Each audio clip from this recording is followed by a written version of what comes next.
conversatorio revisaremos, pues, ¿no? De los fundamentos del derecho sucesorio en relación a lo que es la posesión efectiva. Además de esto, la posesión efectiva y su relación dentro del proceso judicial sucesorio.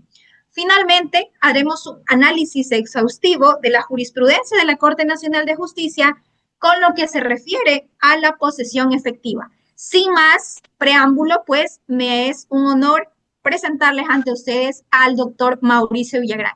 Doctor Mauricio, la sala es toda suya. Muchas gracias, estimada Génesis. Muchas gracias, estimado Jonathan. Y a todos los que se han conectado, se han dado tiempo este jueves 19 de febrero para este conversatorio sobre un tema que a mí personalmente me apasiona bastante y me alegra saber que también hay mucha gente que es apasionada por estos temas, aún temas civiles, temas sucesorios, que no se los trata mucho, al menos en la profundidad con la que yo voy a intentar tratar este tema el día de hoy. Y me alegra mucho también que exista esta intención de conocer un poco más sobre esta institución jurídica, la posesión efectiva, que parece muy fácil de dominar, parece que es un simple trámite, parece que es un simple acto formal ante una notaría, pero que tiene muchas implicaciones muy profundas en el ámbito sucesorio, y no solamente en el ámbito sustantivo sucesorio, sino en el ámbito procesal sucesorio. Entonces, vamos a iniciar esta charla, este conversatorio. Lo he llamado conversatorio porque lo hemos llamado conversatorio porque no quiero que sea un monólogo tampoco. En cualquier momento que ustedes tengan una duda, mientras estoy dando esta charla, este conversatorio, pueden alzar su mano. Si les voy a pedir, no activen el micrófono directamente, alcen su mano, termino la idea, les voy a dar la palabra para que puedan hacer alguna pregunta relacionada con el tema que en ese preciso momento estemos tratando, ¿ya? Preguntas que sean un poco más extensas, preguntas que sean relacionadas con casos reales, con consultas, las podemos responder al final de este conversatorio, que vamos a tener un espacio también. Y esas preguntas que son un poco más extensas las pueden ir dejando en el chat del Zoom, para que pues ahí Génesis, Jonathan y el equipo que tenemos acá de la Academia de Derecho Villagrán puedan filtrar esos mensajes y responder las preguntas que sean más pues relevantes. En este sentido, quiero iniciar compartiendo pantalla. He preparado una pequeña presentación, ¿no? Déjame ver aquí. Me indican si es posible revisar lo que ver lo que estoy compartiendo. Sí, Sí, doctor. déjenme ver. A Sí ver. se puede ver. Si se puede ver, bueno, ese es también el reglamento del sistema notarial, ¿verdad? Sí. Sí, Ya, a ver. Bueno, yo he hecho una serie de preguntas como una metodología para ir abarcando el tema de la posesión efectiva y su importancia en el régimen judicial sucesorio, que le he llamado lo que conocemos como acciones sucesorias, ¿no? Las acciones sucesorias principales que vamos a revisar son el inventario, que es la base del proceso judicial sucesorio, y posterior la partición, ¿verdad? Partición, ¿verdad? María, María, podemos por favor tener mucho cuidado en el tema de los micrófonos, porque si no nos vamos a estar interrumpiendo en la clase y nos vamos a perder del hilo, ¿no? Entonces, hablaba yo que el proceso judicial sucesorio siempre tiene lugar cuando no hay un acuerdo entre todos los herederos, ¿no? Porque si hay acuerdo entre todos los herederos, sabemos que vamos a una notaría, hacemos la partición extrajudicial, inscribimos, adjudicamos y se termina el lío. Pero cuando uno de esos herederos o varios de esos herederos, de esa comunidad de herederos, no está de acuerdo, basta que con que uno no esté de acuerdo para vernos imposibilitados de realizar la partición extrajudicial y acudir a la vía judicial. Cuando acudimos a la vía judicial, lo primero que hacemos es un inventario de los bienes, que es la tasación y enlistamiento. Esto lo digo de manera preliminar y superficial, porque aquí vamos a analizar el tema de posesión efectiva, no de inventario y partición de manera profunda. Sin embargo, sí les quiero indicar que este módulo de posesión efectiva es el tercer módulo del programa de derecho sucesorio. Los módulos de inventario y partición los vimos en el módulo 1 y módulo 2, a los que igual Génesis va a hacer referencia eh, en un instante posterior de la charla.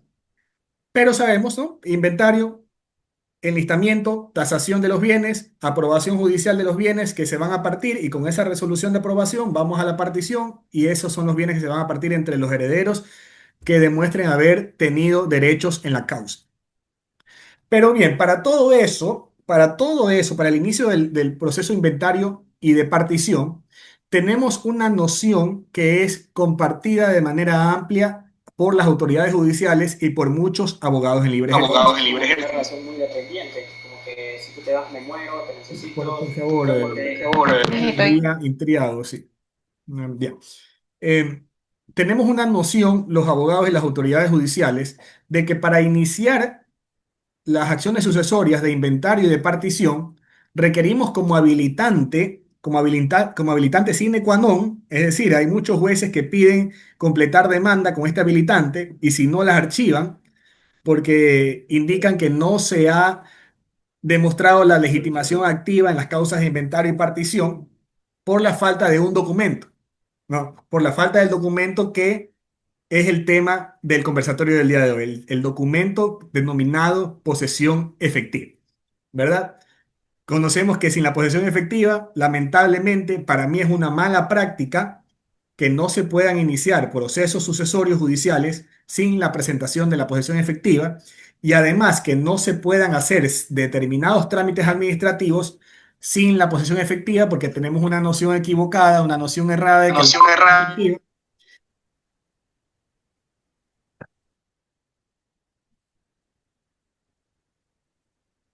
Ya silencié los micrófonos. Lamentablemente, sí, sí sería bueno que sí. Sí, la estoy silenciando. Bien. Gracias, Jan. Tenemos una noción errada de que la posesión efectiva es el único instrumento con el cual nosotros podemos demostrar nuestra calidad de herederos, seamos hijos, seamos cónyuges, seamos ascendientes, padres, abuelos, hermanos, sobrinos, etcétera. Que vamos a revisar también cuáles son las líneas sucesorias en la pregunta que vamos a responder más adelante de quiénes pueden solicitar la posesión efectiva. Pero iniciamos con la pregunta base, que es, ¿qué es la posesión efectiva? Y para saber qué es la posesión efectiva, de una manera técnica legal, vamos a responder unas preguntas y unas cuestiones preliminares, ¿no? Hablemos primero de los modos de adquirir el dominio. Esos modos de adquirir el dominio que aprendimos en la universidad, en los primeros módulos de la universidad, y que se encuentran de manera taxativa establecidos en el artículo 603 del Código Civil. Es decir, son esos y no hay otros modos de adquirir el dominio. Nos indica el 603, los modos de adquirir el dominio son ocupación, accesión, tradición, sucesión por causa de muerte, prescripción y sentencia ejecutoriada de extinción de dominio a favor del Estado con el nuevo régimen de extinción de dominio, ¿no? Pero en esta charla nos vamos a concentrar en los modos de adquirir el dominio de la tradición, de la sucesión por causa de muerte y de la prescripción no, porque la prescripción va a ser el tema del módulo 4 de derecho sucesorio. Pero por ahora vamos a ocuparnos de la tradición y de la sucesión por causa de muerte, pasando por la tradición para luego caer en la sucesión por causa de muerte y ampliar ahí el tema hacia lo que significa la posesión efectiva.